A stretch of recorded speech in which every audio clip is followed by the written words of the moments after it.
So we have been learning verses from the Bhagavad Gita which are in the chapter of the king of all knowledge, Raja Vidya Raja Guhya Yoga, the most confidential truth, which is described to be like the king of all knowledge. We learned 2 verses, and then yesterday we learned the first verse of Chatusloki Bhagavatam, which is the 4 principal verses that is like a nutshell of the entire Bhagavatam. So these are very important verses we've been learning. The 2 verses we learned in the Gita are the centerpiece verses of that chapter, and that chapter is described to be the king of all confidential knowledge. So it's a very important subject. So the first verse we learned was Maya tatam idam sarvam jagadavyakta murtina madstani sarva bhutani nachaham tish vyavastitaha. And the next verse we learned, verse number 5, Nacha madstani bhutani pashyame yoga maishwaram bhuta brinnacha bhuta stoma matma bhuta bhavana. And then the Bhagavatam verse we learned is Aham evasam evagrena nyat yat sarasat param paschadaham yaretachcha yo vashisyeta sosmyaham. Those are the last 3 verses we've learned. So we're learning one every day. So today we'll talk about these 3 verses together. Instead of just telling philosophy, we'll tell it in relation to stories, because it's easier to remember the philosophical principles if it's connected to a story. So the first one we'll learn. Maya tatam idam sarvam jagad avyakta murtina matstani sarva bhutani nachaham tesh vyavastita. Krishna says, the whole universe, Maya tatam idam sarvam. Idam sarvam means everything that you can see. Jagad, in the whole universe. Jaga is universe. Is pervaded by my unmanifest form. Avyakta murtina. Murti means form. So my form, which is avyakta, unmanifest to mundane vision, is pervading all that is, all that you can see in this world. Matstani sarva bhutani. Not only the universe, but all beings. Sarva bhutani. Bhutani means living entities. So first he says, I pervade everything that is the universe, which is material nature. Then he says, I pervade all living entities, or all living entities are within me. However, I am not within them. So it's a bit of a mysterious verse. And the next one, he makes it even more difficult to understand without hearing the commentary. Nachamastani bhutani, and yet everything does not actually reside within me. Behold my mystic opulence. Pashya me yoga maishwaram. Bhuta brin nacha bhuta sto mamatma bhuta bhavana. Bhuta brin means the maintainer or the supporter, that he is supporting everything. In the 7th chapter, Krishna says, everything is strung upon me like pearls upon a thread. Without me, everything will fall apart into chaos. Krishna is holding everything together. Everything is supported by him. This is bhuta brin. Bhuta sto means situated or pervading. And bhuta bhavana means the maintainer. So Krishna is the maintainer. But Krishna says, actually, I am detached and aloof from everything. So to understand that, we're going to have to go into a little bit of philosophy mixed with some Bhagavatam stories.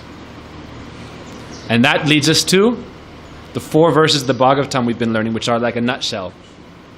He said the 4 verses of Bhagavatam are very wonderful. The first verse of the Chatusloki corresponds to, actually they all correspond to the 4 Vedas. 4 Vedas are Rig, Yajur, Atharva, and Samaveda. These are the 4 Vedas. And if we look at the 4 Chatusloki verses, the first words in one Chatusloki will be the first words in the Rig Veda, the second one Atharva, third Yajur, and Atharva, like that. So they connect like that. So it's very interesting that the 4 Chatusloki Bhagavatam verses are connected to the 4 first words of the 4 Vedas. So how unique is that? So how is everything situated within Krishna? That's his first statement. Maya tatam isam sarvam jagada vyakta murtina. Everything is situated within Krishna, he says, right? What is the line? Matstani sarva bhutani. Everything is residing within me, and I am pervading everything. How is that possible? In Krishna Lila, in Krishna's sweet pastimes, when he appeared on earth, one day he was with his friends when they were young boys. He was playing with his friends. And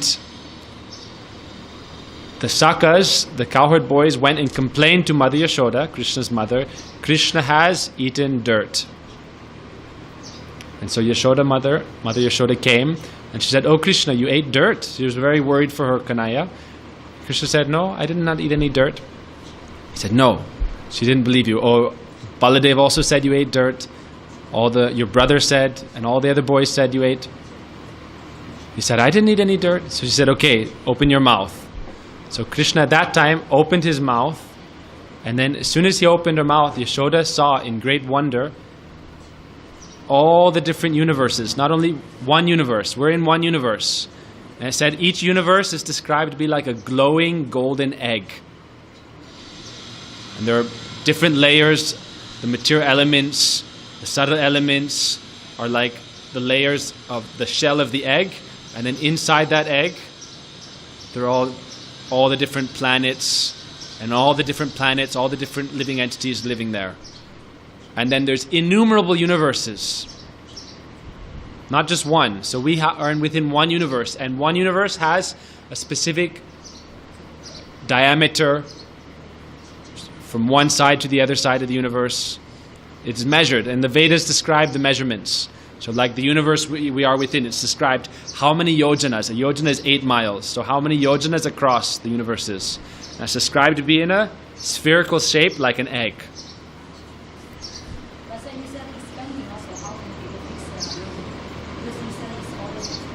It's expanding and contracting. That's a good point.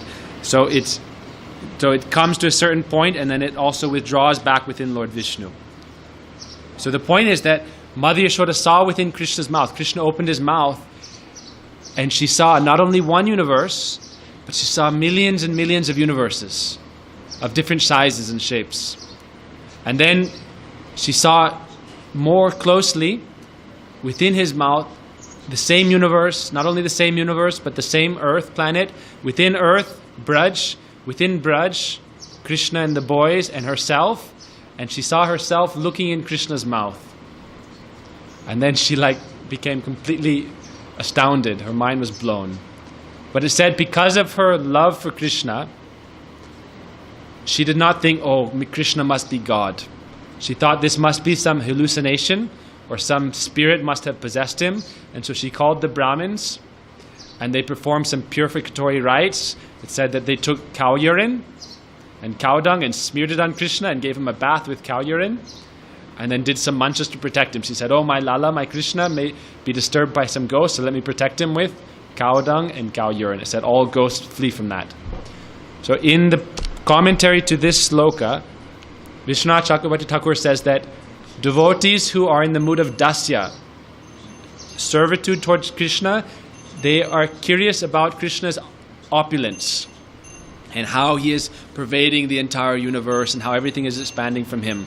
But devotees who are in Vatsalya and Madhurya Ras, who have one-pointed love for Krishna in Braj with Anurag, they're not so interested in these things. That's why when Yashoda saw that everything is within Krishna, she was not astounded and she didn't start worshipping Krishna. She didn't start praying Vedic prayers to Krishna. On the other hand, Devaki and Vasudeva, when Krishna appeared, they began to pray to him because they had some dasya mood of service. But Yashoda, she had so much love for Krishna, she thought, "Oh, my poor Krishna, some ghost has attacked him." And Krishna's thinking Krishna, just to get out of having eaten some dirt, then he opened his mouth and he showed her his mystic opulence. But she's so much love and affection as his mother that she thought, "Oh, Krishna, my naughty boy, perhaps he's been possessed by a ghost because he ate dirt." So this is to show that everything is residing within Krishna. All the universes, it said not only one universe, but millions and millions and millions of universes. This is showing that Krishna is the highest supreme personality of Godhead. Ishvara Parama Krishna. Krishna in Braj, in his Aprakrit transcendental Dham, he is the topmost original personality of Godhead. Vishnu comes from Krishna. Why? Because there's different levels of Vishnu. There's Paramatma, the indwelling super soul, he's called Shiradakshay. Right? Then there's Garbhadakshay Vishnu, he's within each universe. Then there's Karana Rakshai, the universes are coming from him, but even he is within Krishna. So ultimately, when Krishna says this in the Gita, Matstani Sarva Bhutani, everything is within me. Within me means within Krishna, Brajendra Nandan Sham Sundar Krishna. Beautiful Sham Varna Krishna who is performing his wonderful pastimes in Braj. Everything is within him. Matstani Sarva Bhutani. But then Krishna says at the same time, it is separate from me. Pashyame Yogam Aishwaram. Behold my mystic opulence. So how is it also so separate from him? Is the question. So then Vishwanath Chakravarti Thakur gives an example. Krishna was said to eat dirt, right? So then you take the example of earth. If you take soil or earth, then you can use it to make a clay pot. And so the earth is the cause and the clay pot is the effect. Right? So Krishna says, or Vishwanath Chakravarti Thakur says, Krishna is not like that. It's not that from Krishna's own being, you are creating material nature. Like the earth is making the clay pot. It's not like that. And then he gives two other examples. One is parinam, which means transformation. And we heard yesterday that milk transforms into yogurt by a certain culture or agent. Right? But Vishwanath Chakravarti Thakur says also, no, Krishna is not like that. Krishna's own being does not transform into material nature. His own essence or his own nature. And then they give another example of vivarta. Vivarta means illusion. So that's given as the example of this world. Sometimes we see things and think, oh, this is just illusory. Like when you're walking at night and you see a rope, but you think it's a snake and you jump in fear, and then you turn a light on it and you see, oh, it's just a rope. So it's said that the Mayavadis, the impersonalists, say that this example of the rope and the snake is to show that this world is false. But Sastra says, no, this world is not false. Whether it's a snake or a rope, either way it's real. Our perception of it may be false. But anyhow, it said that the material world is not either a parinam or transformation of Krishna directly, nor is it a vivarta, illusion. What is it? Now this is another important thing. It said Krishna is not alone. Krishna is not alone. Many people think God is just alone. God the Father. Most religions think God is alone. But Krishna is not alone. Krishna is inseparably connected with his beloved Srimati Radhika, his Shakti. Shakti, Shakti Matora Beda. It said you cannot separate or divide Shakti from Shaktiman. So Krishna and his potency, Srimati Radhika, are inseparable. And Srimati Radhika, being just like Krishna is the original personality of Godhead, from whom Vishnu, Brahma, Shiva, all the Devas and everything manifests. All these Ishvars. Ishvara Parama Krishna, he is the supreme controller. Similarly, Srimati Radhika is the supreme goddess. And from all different kinds of Shakti are manifesting.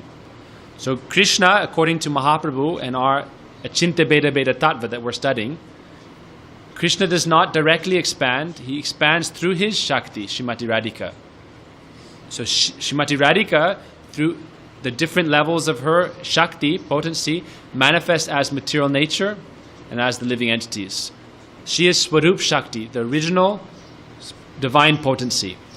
The Jivas, living entities, they come from what is called Tatastha Shakti, which are in the shoreline between spirit and matter, and the material nature comes from what is called Bahiranga Shakti, the external energy. So just like Shakti is non-different from Shaktiman, similarly everything is within Krishna and Krishna is expanding as everything, but at the same time he is separate from it. Another point is given that Krishna is detached from everything and he is separately situated in his own realm. Therefore, because he is aloof and detached, Krishna says, Nachamat stani bhutani, I am not in everything. Krishna is not absorbed in this. He is absorbed in his own pastimes in his own Vrindavan Dham. Therefore, Krishna says, I am aloof from it. Now, it's the philosophical point is given that if you're doing some action, Krishna is doing action, the jivas are doing action, how can you say you're separate from that? Krishna says, because of attachment, you are bound by karma. But Krishna says, I am always aloof. I am always detached and separate. Therefore, I am not bound by my creation. I am separately situated in my own abode. And then another point is given of the sun. The sun is present in its own, as its own planet, or its own orb. And then through its energy, its rays and its heat and its light spread throughout the universe. So it said that Krishna, like the sun globe, he is situated in his own abode. But through his energy, through Srimati Radhika's energy, the transformation of his power, Shakti, everything is being created and is ongoing. And it's continuing its existence.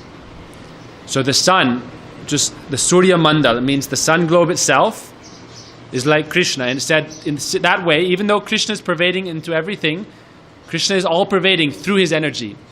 But at the same time, Krishna is situated in his own transcendental abode, Vrindavan Dham. Pashya me yogam aishwaram, see my mystic opulence. So I'll tell one more quick story and then we'll be done.